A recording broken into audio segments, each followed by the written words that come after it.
জনপ্রিয় অভিনেত্রী সাবিলা নূর। হাসিতেই যেন মুক্তা ঝরে তার।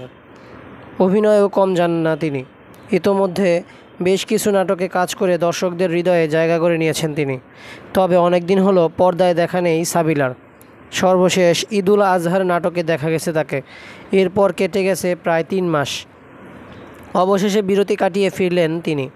পাশাপাশি এতদিন কাজে ফিরতে না পারার কারণও জানালেন এই অভিনেত্রী। সম্প্রতি দেশের এক গণমাধ্যমে সাবিলা জানান, আরও আগেই কাজে ফেরার কথা থাকলেও দেশের সার্বিক পরিস্থিতির কারণে কাজে ফিরতে পারছিলেন না তিনি। অভিনেত্রী বলেন, আমি দেশের বাইরে ছিলাম। তাছাড়া ঈদের পর একটু বিরতি নিয়েছিলাম।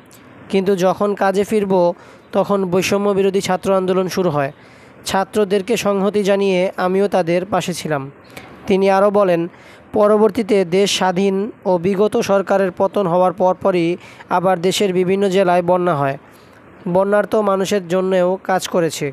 মূলত এসব কারণে এতদিন কাজে ফিরতে পারিনি।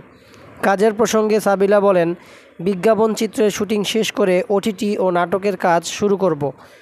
এখন বেশ কয়েকটি ওটিটির চিত্রনাট্য হাতে আছে। একটি বড় বাজেটের ওয়েবের কাজ মোটামুটি চূড়ান্ত হয়ে আছে। সেটারই প্রস্তুতি নিচ্ছি।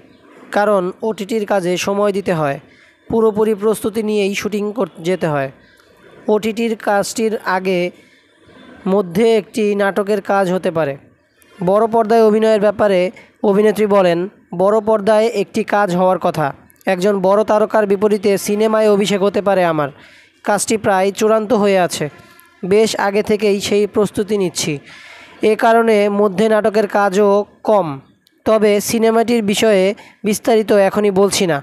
এতটুকু বলি, সিনেমার কাজ সম্ভাব্য যে সময় শুরু হওয়ার কথা ছিল একটু পিছিয়েছে।